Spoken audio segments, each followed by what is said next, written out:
Welcome back to the Crochet Crowd. I'm your host, Mikey. Next video in the series, we're going to learn on how to transition ourselves back to a corner to corner. So if you wanted to flatten out your edges and then come back to the corner to corner, we can do that based on the other video I just showed you. This is where I finished off. I'm going to turn my work and I'm going to show you how to transition back to the corner to corner. And it's really quite easy. Well, I say that now after I spent hours on it, but let's show you how that's done next. I'm just going to start with a fresh yarn so that you can see where the stitches are going to go. So I'm going to go into the top of the last stitch and we're going to transition ourselves back to a corner to corner. So just attach yourself with a slip stitch. Or you can use the same color yarn and just begin.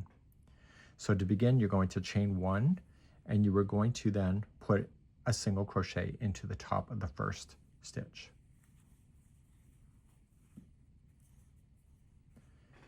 You're now going to chain three, 1, 2, 3, and in the very next stitch, I need you to place in 3 double crochet so that we can emulate what this looks like. So 3 double crochet into the next stitch. So 1, 2, and 3. You're going to skip 2 stitches and go to the third one for a single crochet, so it forces that box to lean over very much like these. And then you're going to begin again. So you'll chain up 3, so 1, 2, 3, go to your next stitch and place in 3 double crochet.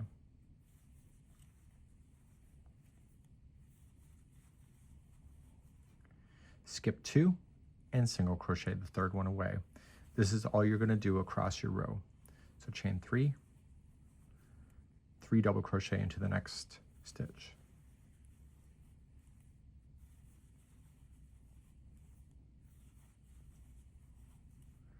Skip 2, single crochet in the next. Chain 3, 3 double crochet into the next stitch.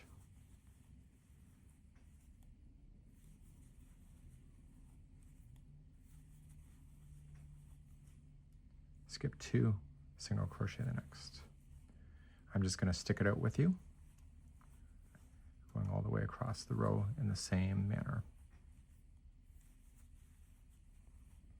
This one was a bit of a hard challenge for me to get it to go back to the corner to corner, but it actually worked itself out quite nicely. Okay, and then you were going to then work your way across. So chain 3.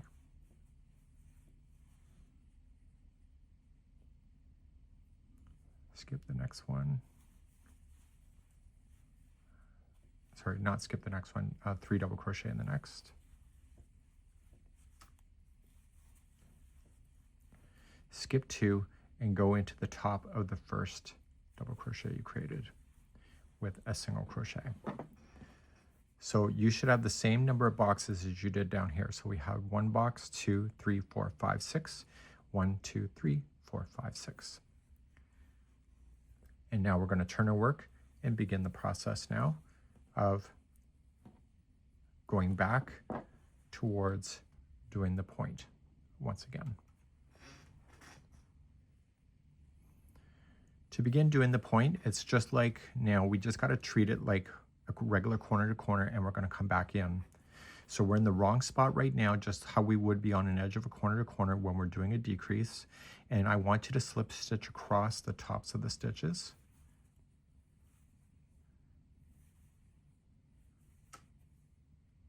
Okay, and I want you to slip stitch not into a chain 3 space, but into the top of the chain to anchor it to prevent it from changing shape. You are now going to chain 3 and begin your process of corner to corner like you know it. So chain 3, 3 double crochet into the chain 3 space. So the last row got us reestablished for those spaces that are typically used.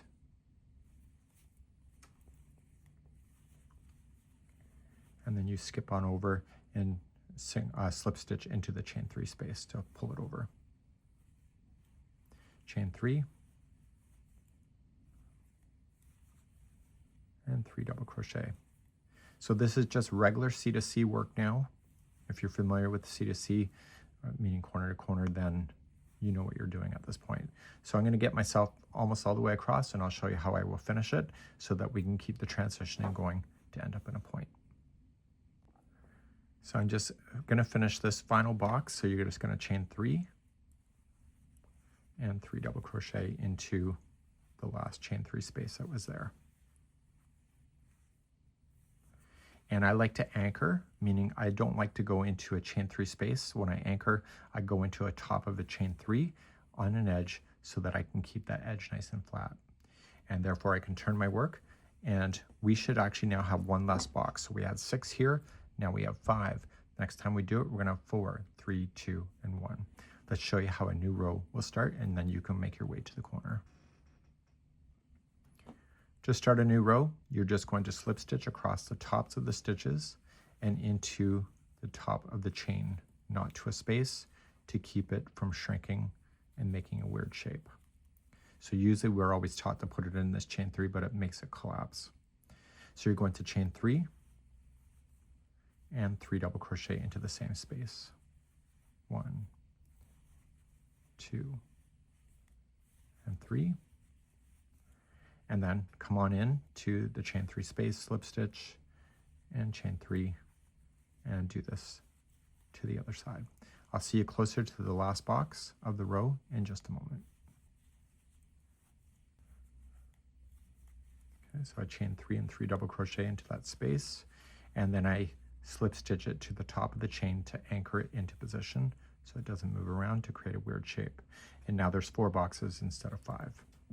So to start a new one, just turn, slip stitch across the tops and into the top of the turning chain, that chain 3. Okay, and then chain 3 and fill in those spots. So 3 double crochet in each. Okay, I'm gonna have you just keep going back and forth until you get to the point. You may have a bigger sample than me, and I will see you close to the end of the point next. So I'll do the next few rows on my own. I'll be right back. I'm doing my final point box. So in this video, you learned how to get yourself back into a corner to corner configuration after you've come out of it already in the previous video. And we learned our way to get ourselves back into a corner to corner position. So it's about that first row that reconnects the other stitches that you may have created, and to have the proper stitch counts to do that. So I always anchor it, and I like to finish it not right here, but turn it over, and I just like to slip stitch myself to the point and right into the anchor. So this will give you options that I saw in my dream of being able to transition then from a regular crochet stitch here back into here when we came from a corner to corner in the first place. So we're going to go on to our next video, because what is the question? Maybe you don't want to look like this. Maybe you actually want to go straight on up using corner to corner, but without showing that you're changing the stitches at all. And we're going to be exploring that in the next episode.